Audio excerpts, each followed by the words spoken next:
from the Signature Bank Studios.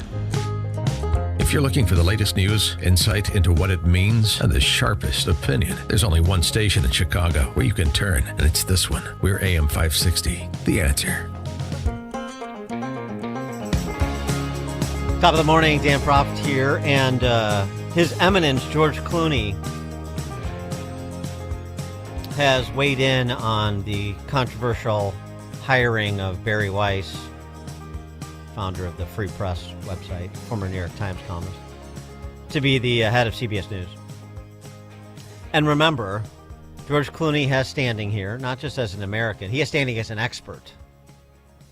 Because expertise is conferred in Hollywood is if you play somebody on a show or in a film.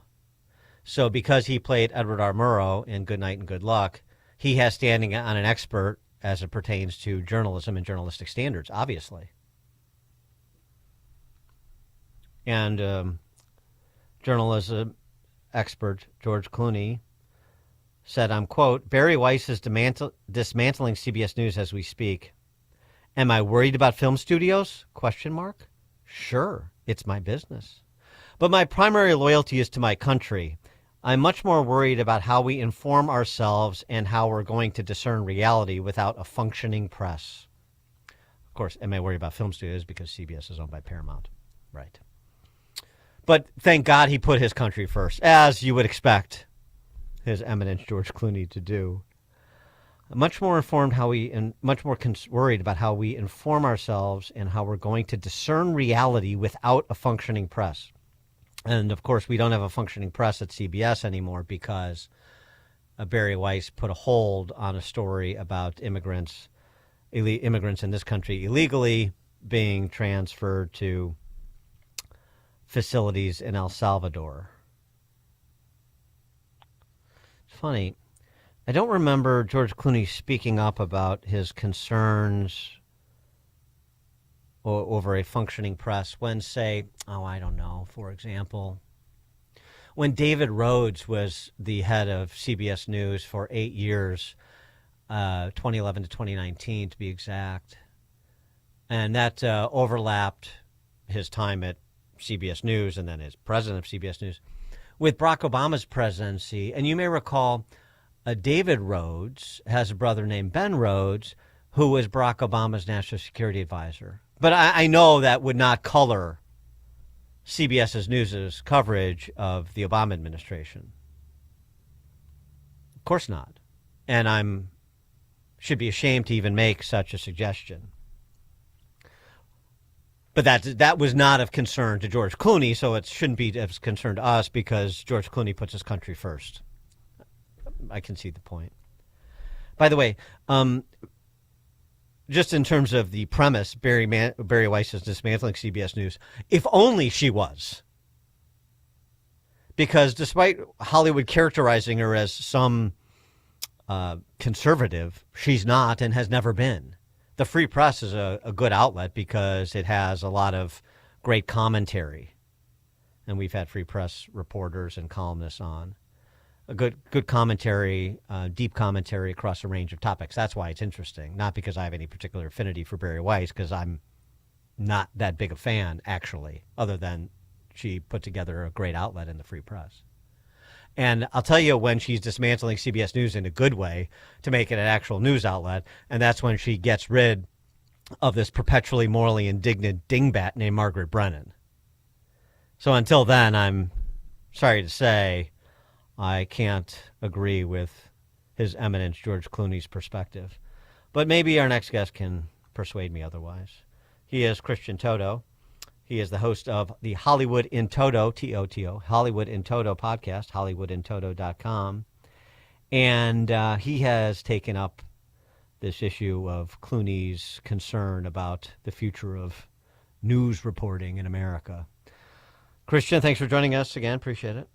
My pleasure. Listen, I think that the best patriots, the best American patriots, all live in France, like George Clooney. So, when he defends yes. country, that's the best place to do it. You don't do it here. That's ridiculous. No, do it here. You live in France and summer in Lake Como, too. Yeah, and he was so concerned with informing the public, which is what the press is supposed to do, that he saw President Biden recognized immediately that this guy ain't what he used to be. He's got something significant going on mentally. And then he hid that news for weeks and weeks and weeks until that disastrous debate and Biden's poll numbers fell. And then he penned a brave op-ed in the New York Times saying, hey, guys, he's not what he used to be. I saw a diminished world leader. Let's get him out of there. That's the kind of patriot George Clooney is. Well, I mean, he beat Jake Tapper to the punch, and I think that's the standard for patriotism. Yeah, that's right. Give him some points there. Oh, my goodness. It's amazing. And also, I don't think that old George had any comments about the entire media apparatus hiding Biden like he did. I don't think he had any problems with all the fake news stories that have flooded the zone in recent years. I don't think he had any problems with 60 Minutes fighting directly with President Trump, who is telling them, go investigate the Hunter laptop thing. It's a real thing. It's a big deal. And, of course, Leslie Stahl fought him tooth and nail on that. And he didn't talk about the 60 Minutes selectively editing his competitor, Kamala Harris, to make her look sane and smart, which is an easy. Where do we even be? I mean, we can. How much longer in the show do we have? Because it could go on a while. Well, exactly, and not to mention, I know that George Clooney is not just an American patriot; he's also a global citizen. And I didn't see any commentary about the BBC and the sacking of the executives at BBC when it was revealed they purposely misrepresented what Donald Trump said on January 6th. I haven't seen him comment on the settlements with Trump that ABC News and CBS News have made too. He's very, very selective in his commentary. But I mean, again, that's the Edward R. Murrow, discernment that he has. That's why I love this Bari Weiss story so much, because after he challenged her and dismissed her and said that she's dismantling CBS News, she fired back in a cordial and funny way and said, bonjour, George. Why don't you come down and visit us at CBS News? We'll show you what's happening here. I'll give you a tour of the facilities, and we'll talk about what's happening. Now, I haven't heard an update on that, but you know, and I know, and the whole world knows that there's no way that George Clooney is going to do this. And what's perfect about the situation is that, listen, this is what I cover for years and years and years. Celebrities, spout off. They don't know what they're talking about on political issues, and they are never, ever, ever challenged. Bari Weiss just challenged him in a friendly, cheeky, professional way, and he doesn't know what to do. He can't follow up on it, right? He can't. Yeah, no. She's gonna just say, this is what's happening. This is what I'm trying to do. This is why the media has been so corrupt. This is why I'm necessary. And having said all that, I think Bari Weiss is going to fail. I don't think you take over an institution that is completely corrupted.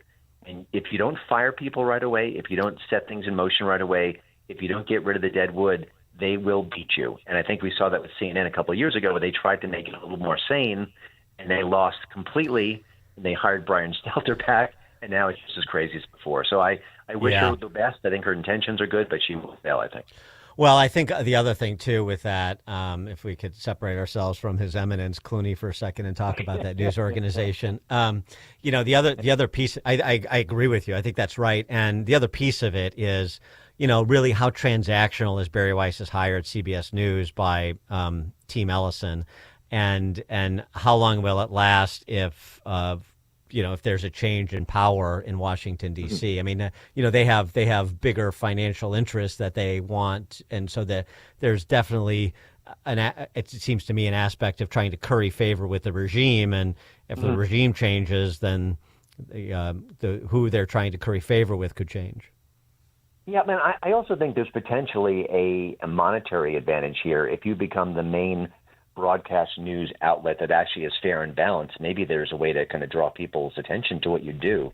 But it also is interesting that people on the left are caterwauling about this situation because they're so afraid of one major old school institution actually telling it like it is. They don't want that. They fear that. They understand what that could do.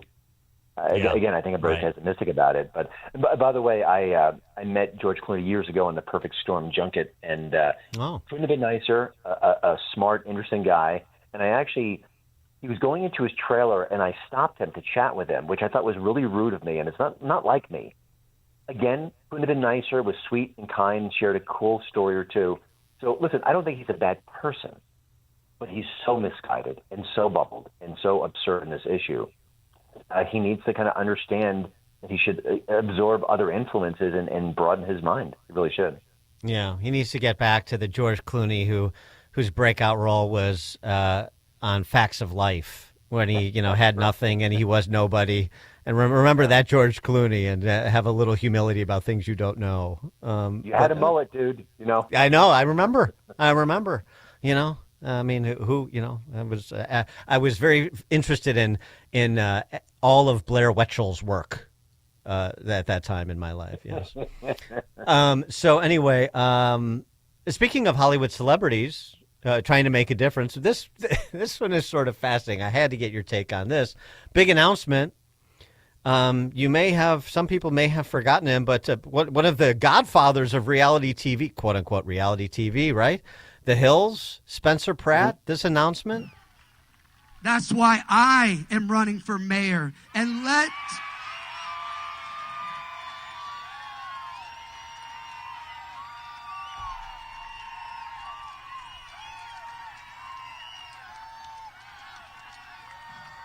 let me be clear, this just isn't a campaign. This is a mission. And we are going to expose the system. We are going into every dark corner of LA politics and disinfecting this city with our light.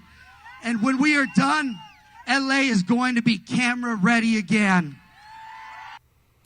Were you impressed, Christian? I think he's doing some good things on social media. I don't know what chance he has of moving forward. But listen, I give him a lot of credit, first of all, to be in that industry and to be in that climate and go against the tide and call out all the injustices. It takes some guts, and I appreciate that. And he's going to be a thorn in some people's sides. I don't know how far he goes with his campaign. But I just don't understand how people just sit there and take it, and they take it, and they take it. And he couldn't do that anymore. So, I don't understand. Gavin Newsom was exposed probably 12 years ago by Adam Carolla in such a profound way. It should have ended his career. He's an empty suit. He's almost a sociopath at this point. I mean, the things he says and does and acts. And we just keep thinking, well, he's probably going to be the nominee, and he probably is for the Democrats. I mean, I don't know how we live in this world, and there are a few sane souls in Hollywood thinking this has got to end. We've got to wake up.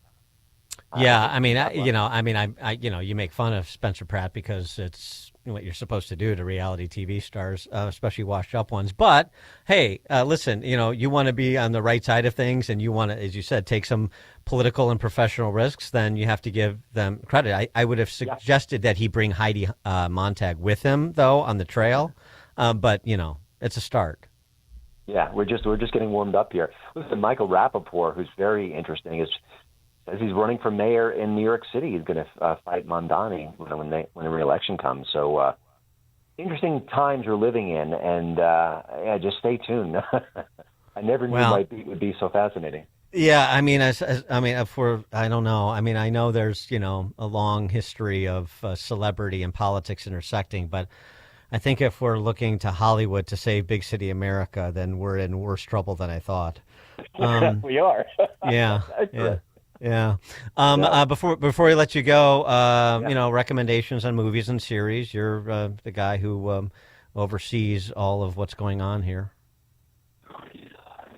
The end of Landman this season 2. I just think it's spectacularly entertaining. Some people have quibbles with a couple of the female characters. I don't. They added Me neither. Elliott.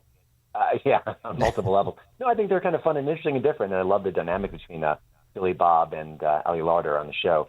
Yeah. But also adding Sam Elliott, the gravitas he brings, the sadness as an older gentleman, it is fascinating.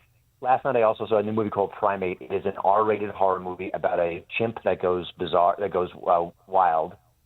It is a pure B movie. It is entertaining. It is silly. It is over the top. And it's fun. And if that description suits your needs, go see it. It's actually the kind of movie where people are talking back in the theater. And I don't push that, but when you're watching a horror movie and someone has a funny little quip to say, sometimes it adds to the experience. So Primate is out this weekend. Again, it's not great art. It's not good art, but it's fun and it's crazy. I didn't catch up on as many movies as I had hoped to over the holidays, but one movie that I thought was very good, it reminded me of something like Terrence Malick would have done, Tree of Life, something like that, but it's not Malick. But and that's Train Dreams with Joel Edgerton and William H. Macy. Have you seen that? It's on Netflix. Yeah, that's a great comparison. It's dreamy, it's quiet, it's thoughtful, it's pensive.